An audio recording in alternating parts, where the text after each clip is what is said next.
ഇന്ന് റവ വെച്ചിട്ട് നമുക്ക് കറിയൊന്നും ഇല്ലാതെ കഴിക്കാൻ പറ്റിയൊരു പലഹാരമായിട്ടാണ് വന്നിട്ടുള്ളത്. അതിനായിട്ട് ഒരു അരക്കപ്പ് റവയും അരക്കപ്പ് വെള്ളവും ചേർത്ത് അതിലേക്ക് ആവശ്യത്തിന് ഉപ്പും ചേർത്ത് നല്ലപോലെ ഇളക്കിയിട്ട് ഒരു 10 മിനിറ്റ് നമുക്ക് അതൊന്ന് കുതിരാൻ മാറ്റി വെക്കണം.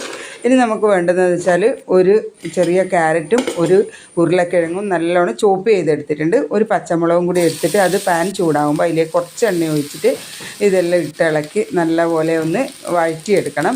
ആവശ്യത്തിന് ഉപ്പും ചേർക്കുക. പിന്നെ ഒരു 1/2 ടീസ്പൂൺ മഞ്ഞൾപ്പൊടിയും ആവശ്യത്തിന് ഒരു നുള്ള് കുരുമുളക് പൊടിയും കൂടി ചേർത്ത് നല്ലപോലെ ഒന്ന് ഇളക്കി മൂടി വെച്ച് ഒരു 5 മിനിറ്റ് വേവിച്ചെടുക്കണം. ഇനി നമുക്കത് വേവിച്ചെടുത്ത ഇത് നമുക്ക് ഈ കൂട്ടിലേക്ക് ഇട്ടിട്ട് നല്ലപോലെ ഒന്ന് ഇളക്കി കുറച്ചും കൂടി വെള്ളം ഒഴിച്ചിട്ട് ഇളക്കി ഒരു നുള്ള് ബേക്കിംഗ് സോഡയും കൂടി ചേർത്ത് നന്നായി ഒന്ന് ഇളക്കിയെടുക്കണം. നമുക്കൊരു ചീനച്ചട്ടി അടുപ്പത്ത് വെച്ചിട്ട് അതിലേക്ക് ഇതിൽ കുറേശ്ശെ ഒഴിച്ചിട്ട് നമുക്ക് അടച്ച് വെക്കണം. എണ്ണ ഒന്ന് തൂകി കൊടുത്താൽ മതി. എണ്ണ അധികം എണ്ണയൊന്നും ആവശ്യമില്ല. നമുക്ക് മൂടി കൊടുത്ത് ഒരു 5 മിനിറ്റ് വേകുമ്പോൾ തന്നെ അത് തിരിച്ചിട്ട് 2 ഭാഗവും മൊരിഞ്ഞതിന് ശേഷം ഒന്ന് വാങ്ങിയെടുത്തോ. കണ്ടോ, നമ്മുടെ പലഹാരം ഇവിടെ റെഡി ആയിട്ടുണ്ട്. അപ്പോൾ എല്ലാവരും ഉണ്ടാക്കി നോക്കണേ.